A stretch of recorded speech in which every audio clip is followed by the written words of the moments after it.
Ada intercompany profits on non-predictable plan assets, yang mana ini merupakan pengalihan aset pabrik yang tidak dapat disusutkan antara afiliasi dengan harga selain nilai buku menimbulkan laba atau rugi yang belum direalisasi bagi entitas yang dikonsolidasi. Nah, transaksi ini dapat menyebabkan penjualan tanah atau aset tidak berwujud antar perusahaan yang memiliki masa manfaat tidak terbatas.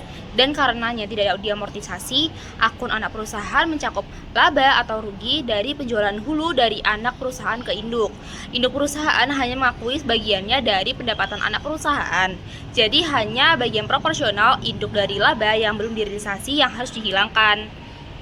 Selanjutnya itu ada penjualan tanah hilir, yang mana ini ada Sun Corporation adalah anak perusahaan yang 90% sahamnya dimiliki oleh Pop Corporation.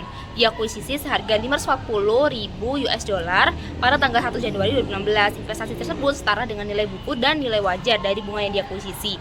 Pendapatan bersih Sun untuk tahun 2016 adalah 140.000 US dollar dan pendapatan POP atau Pop tidak termasuk pendapatan dari Sun adalah 180.000 US dollar. Pendapatan Pop mencakup keuntungan yang belum direalisasi sebesar 20.000 US dollar atas tanah, harganya itu 80.000 US dollar dan dijual kepada Sun seharga 100.000 US dollar.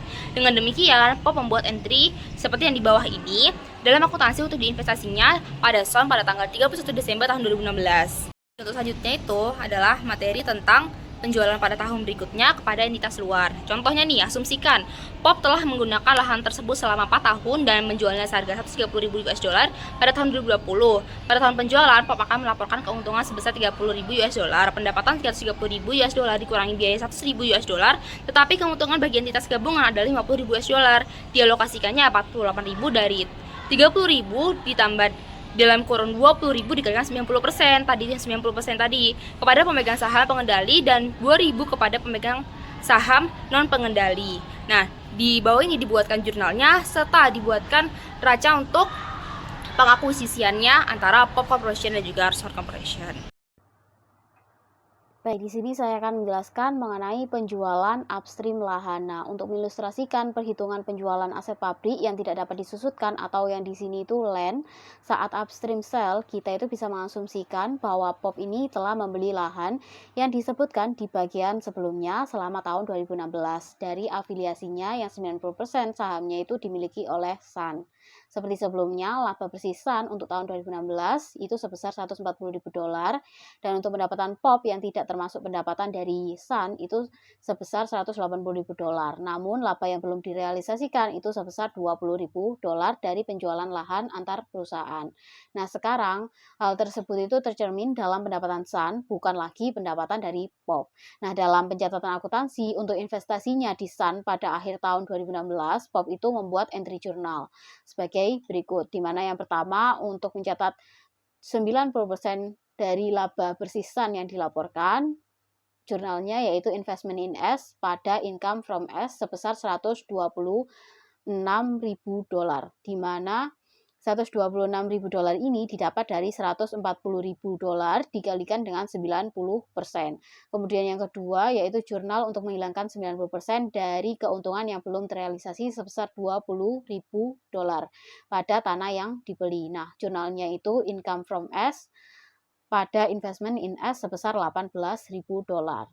Nah, dari sini untuk entry jurnal yang mencatat pendapatan investasi POP tahun 2016 itu akan sebesar 108.000 dolar, di mana 108.000 dolar ini didapat dari 126.000 dolar dikurangi dengan 18.000 dolar. Untuk pendapatan investasi sebesar 108.000 dolar ini bisa juga didapat dari 90% dari pendapatan terrealisasi Sun yaitu 120.000 dolar untuk tahun 2016. Nah, untuk 120.000 dolarnya sendiri itu berasal dari pendapatan yang dilaporkan sebesar 140.000 dolar dikurangi dengan keuntungan yang belum terrealisasi sebesar 20.000 dolar atas tanah. Kemudian pendapatan bersih POP untuk tahun 2016 sebesar 288.000 dolar ini yang didapat dari pendapatan terpisah sebesar 180.000 dolar ditambah dengan pendapatan investasi sebesar 108.000 dolar. Nah, untuk pendapatan bersih POP tahun 2016 yang sebesar 288.000 ribu dolar ini nantinya akan dibandingkan dengan 286 ribu dolar punya penjualan downstream, di mana perbedaannya itu nanti akan terletak pada keuntungan yang belum terrealisasi sebesar 2.000 dolar yang diatribusikan kepada kepentingan non-pengendali dan dikurangkan dari bagian kepentingan non-pengendali. Nah, untuk di sini lampiran 62 yang menyajikan kertas kerja konsolidasi untuk Pop Corporation dan anak perusahaan tahun 2016 ini dan 2016 tersebut bahwa kertas kerjanya itu menggunakan informasi yang sama pada lampiran 61 kecuali untuk perubahan kecil yang diperlukan untuk peralihan ke situasi penjualan upstream. Nah, penyesuaian yang tercermin dalam kertas kerja konsolidasi dalam lampiran 62 itu akan sama dengan yang ada pada lampiran 61 kecuali untuk entry B yaitu 108.000 dolar bukan lagi 106.000 dolar, dan jumlah untuk entry C yang nantinya akan dibahas selanjutnya. Kemudian untuk entry A untuk menghilangkan jumlah penuh keuntungan dari penjualan tanah dan mengurangi biaya tanah ke basis biaya bagi entitas yang dikonsolidasikan, baik itu penjualan antar perusahaan yang dilakukan secara upstream maupun secara downstream. Nah, untuk bagian kepentingan non pengendali sendiri yang sebesar 14.000 dolar dalam lampiran 61, tetapi hanya 12.000 dolar dalam lampiran 62, di mana pada lampiran 62 ini telah terjadi pengurangan bagian kepentingan non pengendali dengan bagian dari keuntungan yang belum direalisasikan atas penjualan tanah Sun kepada Pop. Nah, dalam kertas kerja konsolidasi tersebut itu mengubah laba bersih Sun yang dilaporkan menjadi laba yang direalisasikan dan mengalihkannya dengan persentase kepentingan non pengendali. Nah, bagian kepentingan non pengendali itu nantinya akan sebesar 12.000 dolar, di mana hal tersebut itu didapat dari 10% dari 120.000 dolar. Nah, 120.000 dolar ini adalah laba Sun yang direalisasikan. Kemudian untuk tahun-tahun setelah penjualan antar perusahaan, di mana Pop ini kan terus memegang tanah tersebut pada tahun berikutnya. Kemudian untuk konsolidasiannya itu akan memerlukan penyesuaian yang mengurangi akun tanah ke basis biayanya bagi entitas yang dikonsolidasi. Sehingga entry jurnal untuk menghilangkan laba yang belum direalisasikan dari akun tanah itu nantinya jurnalnya investment in S sebesar 18.000 dolar, non-controlling interest sebesar 2.000 dolar pada land sebesar 20.000 dolar. Nah, di sini kita itu memasukkan kepentingan non pengendali dalam kertas kerja pada bagian kepentingan non pengendali dari ekuitas anak perusahaan yang dilaporkan ketika akun investasi timbal balik dan juga ekuitas anak perusahaan itu dihilangkan. Jadi di sini itu memerlukan penyesuaian sebelumnya untuk mengurangi kepentingan non pengendali ke jumlah yang direalisasikan setiap kali menyimpan kertas kerja konsolidasi. Nah, penyesuaian ini nantinya akan membuat kepentingan non pengendali awal pada tahun 2017 sama dengan kepentingan non pengendali akhir pada tahun 2016 dan seterusnya.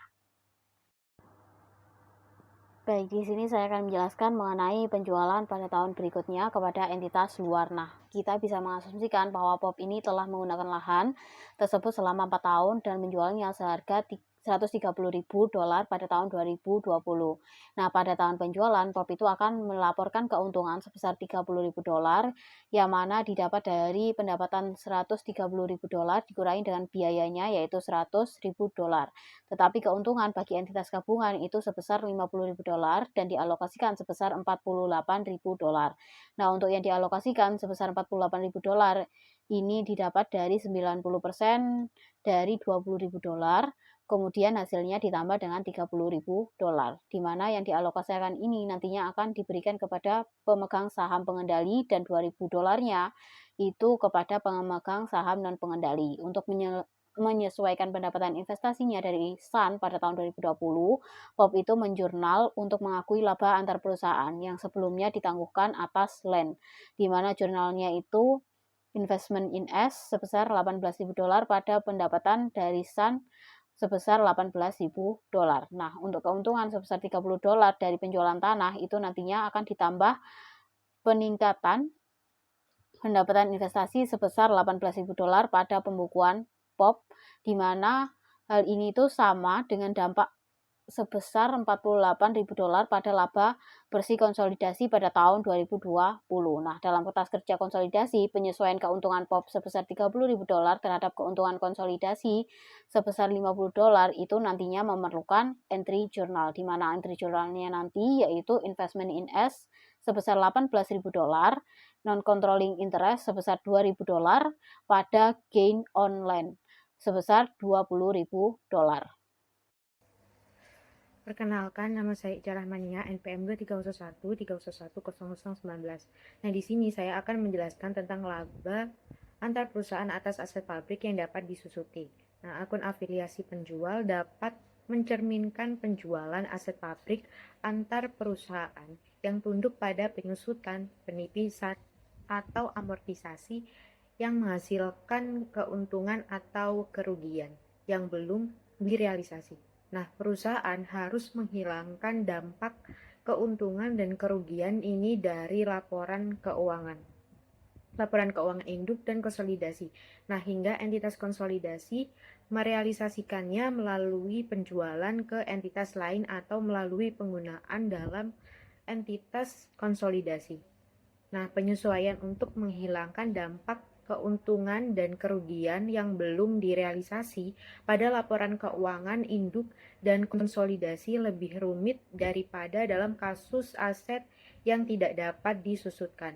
Nah, kompleksitas tambahan ini berasal dari proses penyusutan atau penipisan atau amortisasi yang mempengaruhi pendapatan induk dan konsolidasi di setiap tahun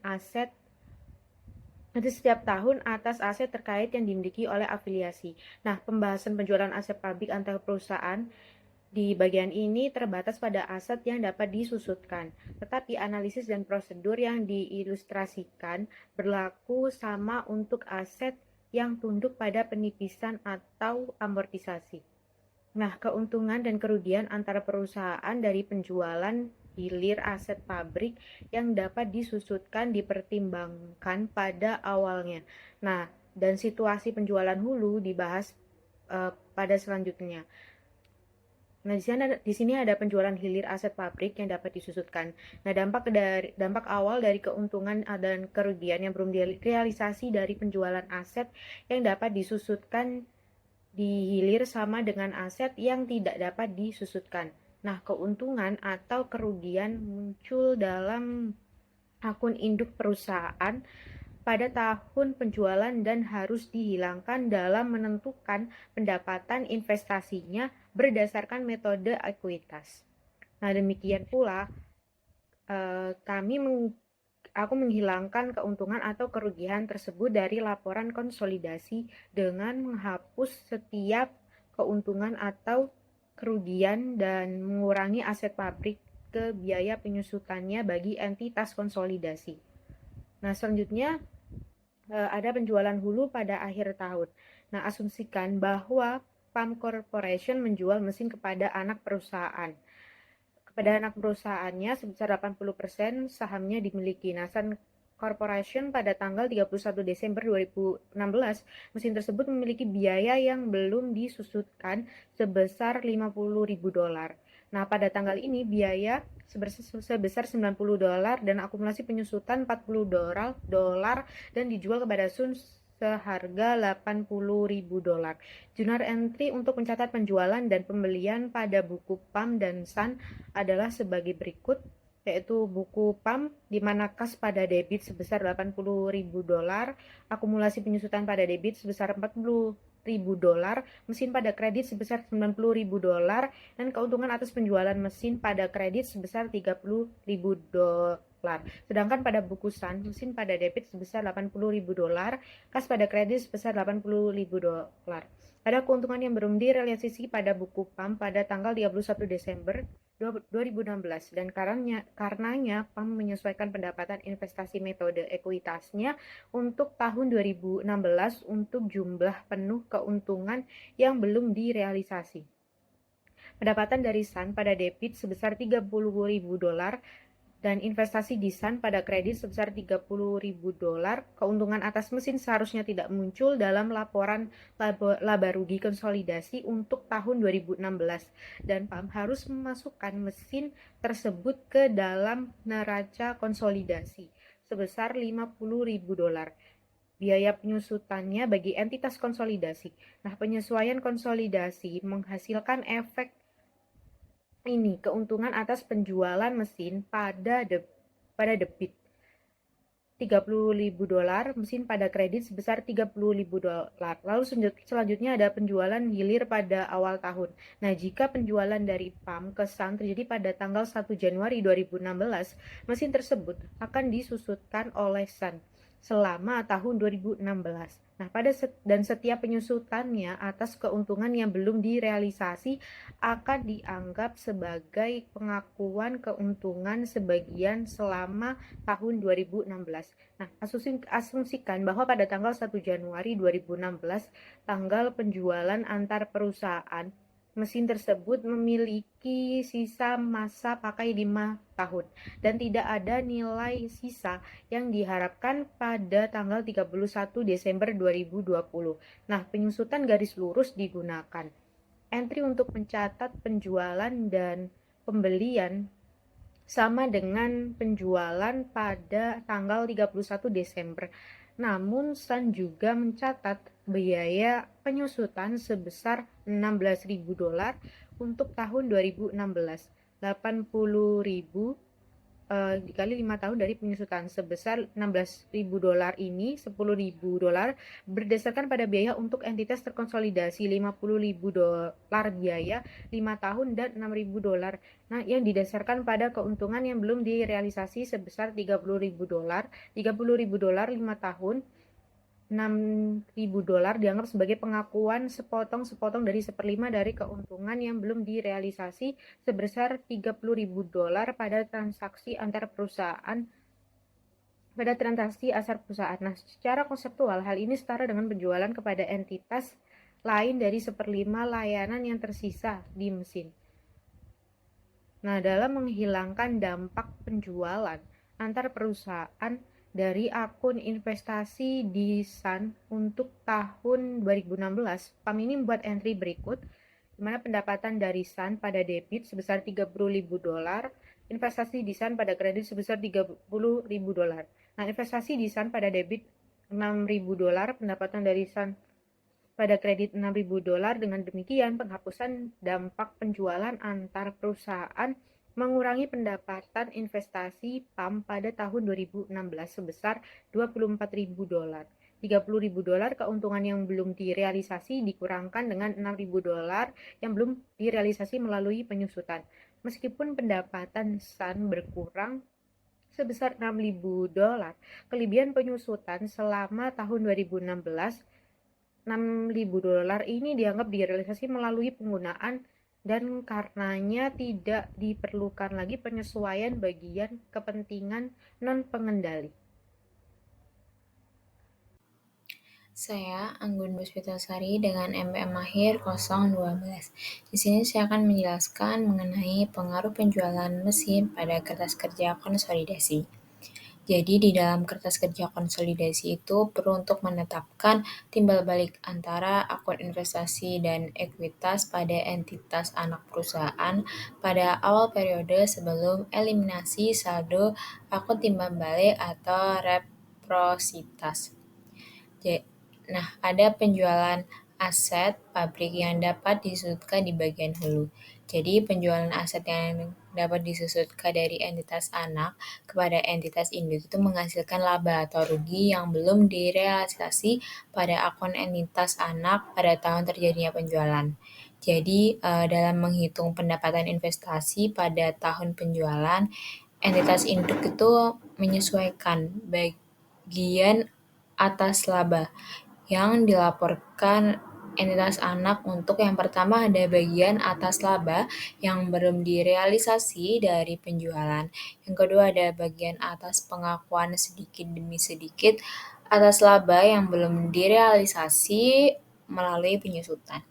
Nah, ada pengaruh penjualan hulu pada pembukuan terpisah afiliasi.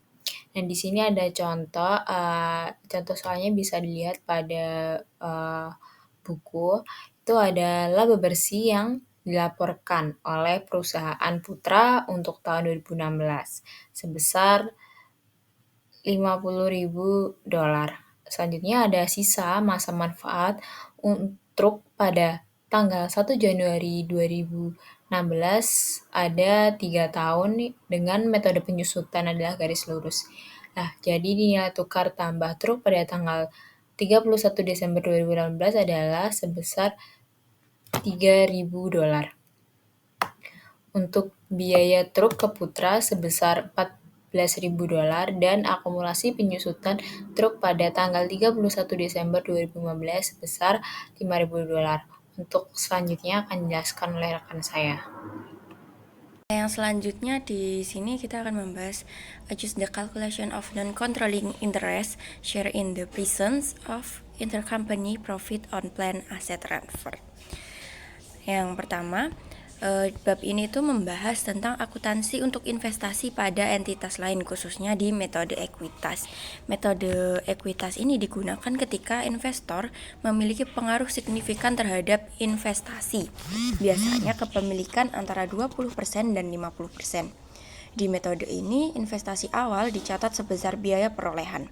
Selanjutnya, nilai investasi disesuaikan dengan perubahan bagian kepemilikan investor atas laba rugi dan dividen dari investasinya. Bagian laba investasi akan menambah nilai investasi dan dilaporkan sebagai pendapatan investasi, sedangkan dividennya akan mengurangi nilai investasi. Gambar ini merupakan contoh perhitungan dan penjurnalan terkait investasi dengan metode ekuitas, termasuk amortisasi selisih nilai investasi di antara nilai buku aset bersih investasi. Laporan keuangan konsolidasian juga disinggung, di mana laporan keuangan induk perusahaan dan anak perusahaan digabungkan seolah-olah merupakan satu entitas. Singkatnya, di slide selanjutnya. Kemudian di gambar ini menyajikan bagian dari kertas kerja konsolidasian laporan keuangan untuk tahun yang berakhir pada 2017 dalam ribuan dolar. Informasi ini mencangkup laporan laba rugi, neraca, dan penyesuaian serta eliminasi yang diperlukan untuk menghasilkan laporan keuangan konsolidasian antara POP dan SON dengan kepemilikan SON sebesar 80%. Poin pentingnya yang perlu digarisbawahi di sini di laporan laba rugi yang mencantumkan pendapatan, beban penyusutan, dan bagian bunga non pengendalian. Sedangkan di neraca itu menunjukkan aset, bagian truk, investasi pada SON, dan ekuitas. Maksudnya di sini ekuitas SON pada Januari tanggal 1 di kepentingan non pengendalian. Kemudian yang perlu digarisbawahi di jurnal penyesuaian atau eliminasi, di bagian ini tuh merinci berbagai penyesuaian dan eliminasi yang dilakukan, termasuk pada eliminasi keuntungan yang direalisasi, penyesuaian beban penyusutan, eliminasi saldo investasi resiprokal, dan pengakuan kepentingan non pengendalian. Catatan di tabel ini memberikan informasi tambahan mengenai perhitungan kepentingan non pengendalian serta dampaknya terhadap laba bersih konsolidasi. Kemudian di slide ini menyajikan ringkasan transaksi antara perusahaan dan dampaknya pada laporan keuangan konsolidasi. Di tahun 2017 terdapat penjualan truk antar perusahaan dengan keuntungan yang belum direalisasikan. Kemudian di tahun berikutnya, sebagaimana keuntungan tersebut baru direalisasi, tabel ini menyajikan data POP sebagai parents dan 80% dengan kepemilikan 80% di SON atau anak perusahaan dengan kepemilikan 80% sahamnya. Kemudian di kolom ini ada eliminasi untuk menghasilkan angka consolidated. Informasi tambahan ini memberikan rincian penyesuaian terkait akumulasi depresiasi dan keuntungan yang belum direalisasi dari penjualan truk tersebut. Slide ini di bagian pertama itu membahas tentang penjualan aset tetap dan nilai aset tetap di atas nilai wajar. Dijelaskan bahwa dalam laporan keuangan konsolidasi, keuntungan atau kerugian dari penjualan aset antar perusahaan afiliasi tidak boleh diakui sebagai aset tersebut dijual kepada pihak luar. Contohnya, Jika perusahaan induk menjual aset ke anak perusahaan dengan keuntungan, maka keuntungan tersebut harus dieliminasi dalam laporan keuangan konsolidasi.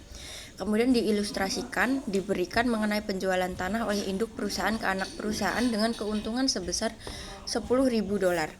Kemudian di sini ada jurnal eliminasi yang diperlukan, yaitu dengan mendebit laba ditangguhkan dan mengkredit tanah sebesar $10.000. Kemudian di bagian kedua membahas tentang